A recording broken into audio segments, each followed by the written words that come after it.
नमस्कार दोस्तों, जय हिंद, जय भारत। आज हम बात करते हैं एक कंपनी सहारा इंडिया परिवार की। इस कंपनी ने बरसों पहले अपना कारोबार इस देश में शुरू किया और समय समय पर नई नई स्कीमों के माध्यम से, नए नए कार्यों के माध्यम से पूरे देश में, पूरे लोगों पर, पूरी दुनिया पर अपना विश्वास जमाया और बरसों तक लोगों के जमा धन पर पूर्ण ब्याज देते हुए समय पर भुगतान भी किया। मगर पिछले 7-8 वर्षों से इस कंपनी ने, इस सहारा इंडिया परिवार कंपनी ने 1 रुपये का भी भुगतान किसी को नहीं किया।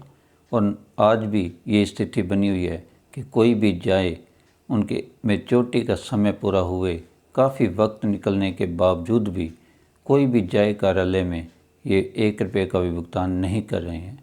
और एक ही बात बताई जा रही है इनके कार्यालयों में कि सहारा से भी विवाद माननीय सुप्रीम कोर्ट में चल रहा है, एम्बार्गो लगा हुआ है, यानी कि रोक लगी हुई है, इस वजह से आपको ये भुगतान अभी नहीं दिया जा रहा। आपने तो इतनी सी बात कह दी कि एम्बार्गो लगा हुआ है, भुगतान नहीं किया जाएगा, मगर आपकी इतनी सी छोटी सी एक बात कहने से उस इंसान का, उस परिवार का क्या हाल होगा, कभी आपने नहीं सोचा। उस गरीब परिवार ने जिसने पाई पाई करके आपके यहाँ पैसा जमा कराया, ये सोच कर कि समय रहते आप उनको भुगतान मिल जाएगा, लेकिन आप आज बरसों से विगत लगभग 7-8 सालों से भुगतान नहीं कर रहे हैं। तो उस परिवार पर क्या बीतती होगी, आपने नहीं सोचा। आपने एक ही बात सहारा से भी विवाद का बखेड़ा खड़ा कर पूरी दुनिया को, पूरी जनता को, सभी लोगों को, यहाँ तक कि हमारे प्रशासन को, हमारे मंत्रियों को, हमारी सरकारों को भी इस लपेटे में ले लिया, उनको अज्ञान का रास्ता दिखा दिया। वह रे सहारा इंडिया परिवार। हमारी सरकारों से, हमारी न्यायपालिका से हम लोग निवेदन करते हैं, प्रार्थना करते हैं कि सहारा से भी विवाद का निपटारा जो कि सुप्रीम कोर्ट में चल रहा है, इस केस का जल्द से जल्द निपटारा किया जाए ताकि आम जनता को उनके पैसे का भुगतान दिया जा सके। विगत 7-8 वर्षों से भुगतान ना होने की वजह से हजारों लोग जो इस कंपनी में कार्यरत थे, कार्यकर्ता अभिकर्ता के रूप में, वो सब बेरोजगार हो गए हैं। सबकी हालत ख़राब हो गई है। उन अभिकर्ताओं का क्या कसूर? उन लोगों ने आम जनता से पैसा इकट्ठा किया और इस कंपनी में विश्वास के साथ जमा कराया। आम जनता ने भी उस अभिकर्ता पर विश्वास किया, इस कंपनी पर विश्वास किया, क्योंकि बरसों तक इसने विश्वास जमाया हुआ था। मगर आज स्थिति ये होगी कि भुगतान ना मिलने की वजह से उस अभिकर्ता के घर, उस जमाकर्ता के घर राशन पानी की दिक्कत हो रही है, खाने पीने के लाले पड़ गए, 2 वक्त की रोटी मिलना मुश्किल हो गया है। ऐसे हालातों में क्या होगा, क्या हो रहा है, क्यों नहीं इस केस का निपटारा कर रही सरकारें, हमारी माननीय सुप्रीम कोर्ट? इस विवाद को इतना लंबा क्यों खींचा जा रहा है? हमारे तो देश के अंदर इस कंपनी में पैसा जमा कराने की वजह से और उसके बाद पैसा ना मिलने की वजह से हजारों लोगों ने आत्महत्या तक कर ली, लेकिन फिर भी इस कंपनी पर कोई असर नहीं हुआ। हजारों लोग आज भी हॉस्पिटलों में बीमार पड़े हैं, उनको एक एक पैसे की ज़रूरत है, मगर ये कंपनी उन लोगों का भुगतान नहीं कर रही है। क्यों नहीं कर रही है? एक ही बात बताई जा रही है कि एम्बार्गो लगा हुआ है, माननीय सुप्रीम कोर्ट में केस चल रहा है, रोक लगी हुई है। कैसी रोक, काहे की रोक? किसी की ऐसी कौन सी रोक होती है जो किसी की ज़िंदगी छीन ले, किसी का खाना पीना छीन ले, किसी का जीवन ही बर्बाद कर दे? ऐसी कौन सी रोक होती है? नहीं होती ऐसी कोई रोक। जानबूझकर हमें, पूरे लोगों को, पूरी जनता को, पूरे जमाकर्ताओं को, अभिकर्ताओं को धोखा दिया जा रहा है, परेशान किया जा रहा है। इसमें हमारी सरकारों से निवेदन, हमारी माननीय सुप्रीम कोर्ट से निवेदन है कि इस केस में अगर ऐसा कोई केस है तो इस केस का निपटारा किया जाए और आम जनता का भुगतान दिया जाए।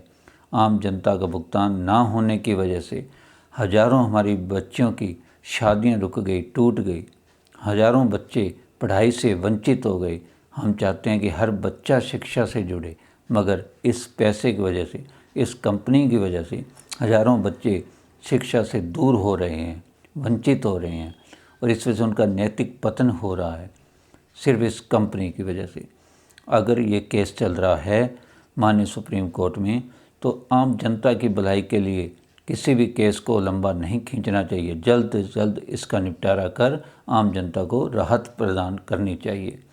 और हज़ारों लोग जो आत्मदाह कर चुके हैं, आत्महत्या कर चुके हैं, उनको तो वापस नहीं लाया जा सकता, मगर वो लोग जो इस कगार पर पहुंच चुके हैं कि आज नहीं तो कल वो आत्महत्या कर लेंगे, कम से कम उनको तो बचाया जा सकता है। कम से कम हॉस्पिटल में एडमिट जो गरीब लोग हैं, अगर उनका भुगतान मिल जाए, वो आज 4 दिन, 8 दिन, 10 दिन और ज़िंदगी अपनी जी सकते हैं। और उन बच्चों की शादी की जा सकती है जिनकी शादी टूट गई है। और जो बच्चे परीक्षा से, अपनी पढ़ाई से दूर हो चुके हैं, उनको पुनः शिक्षा से जोड़ा जा सकता है। तो सभी से निवेदन, सभी सरकारों से निवेदन, सभी मंत्रियों से निवेदन, प्रशासन से निवेदन, न्यायपालिका से निवेदन और सेबी से निवेदन, ख़ास तौर से सहारा इंडिया से, कि इस केस को निपटाएं और आम जनता का भुगतान करें, सभी की जान बचाएं, शिक्षा से जोड़ें, उनका जीवन बनाएं। अगर ऐसा नहीं हुआ तो कितने लाखों लोग तो बर्बाद हो चुके हैं और आगे भी जाने कितने लाख लोग और बर्बाद हो जाएंगे, मर जाएंगे, तबाह हो जाएंगे, कितने घर टूट जाएंगे। यह समझने वाली बात है, सोचने वाली बात है। देश के सभी कार्य हो रहे हैं, होते रहेंगे, होने भी चाहिए, मगर इस टाइम, इस समय, इस देश के अंदर, हमारे भारत देश के अंदर सबसे बड़ा मुद्दा एक ही मुद्दा है, सहारा इंडिया से भुगतान। अगर सारी जनता सड़कों पर आ चुकी है, ऐसा होगा तो देश का क्या हाल होगा। ऐसा नहीं होना चाहिए। सबका समय रहते भुगतान हो, यही सभी अभिकर्ताओं की, सभी जमाकर्ताओं की एक ही मांग है। पहले भुगतान होना चाहिए, पहले भुगतान होना चाहिए। बाकी काम तो होते रहेंगे, पर पहले सबका भुगतान होना चाहिए। इस कंपनी से इस केस का विवाद जो है वो ख़त्म होना चाहिए, ताकि सबका भुगतान हो। भुगतान होना ही चाहिए। हालांकि ये जो एम्बार्गो का बहाना किया जा रहा है, ये भी गलत है, क्योंकि जिन कंपनियों पर सहारा इंडिया परिवार की बहुत सारी कंपनियां हैं, उसके अंदर कुछ कंपनियों पर ही ये एम्बार्गो है, ऐसा बताया जा रहा है, और बाकी कंपनियों पर नहीं है। तो जिन कंपनियों पर एम्बार्गो नहीं है, तो कम से कम उनका भुगतान तो करवाना ही चाहिए। ये नैतिक जिम्मेदारी हमारी सरकारों की भी बनती है, हमारे प्रशासन की बनती है, हमारी न्यायपालिका की बनती है, और सबसे बड़ी जिम्मेदारी हमारी सहारा कंपनी की बनती है कि उन्होंने पैसा लिया है तो सहसम्मान सभी सम्मानित जमाकर्ताओं को भुगतान भी करना चाहिए। अगर ऐसा भुगतान नहीं हुआ, अगर ये भुगतान अभी भी नहीं हुआ, तो लाखों लोग बर्बाद हो चुके हैं, करोड़ों लोग और बर्बाद हो जाएंगे। इन सब को बर्बादी के बचाने के लिए एक ही रास्ता है, भुगतान, भुगतान, भुगतान, सहारा से भुगतान। जय हिंद, जय भारत।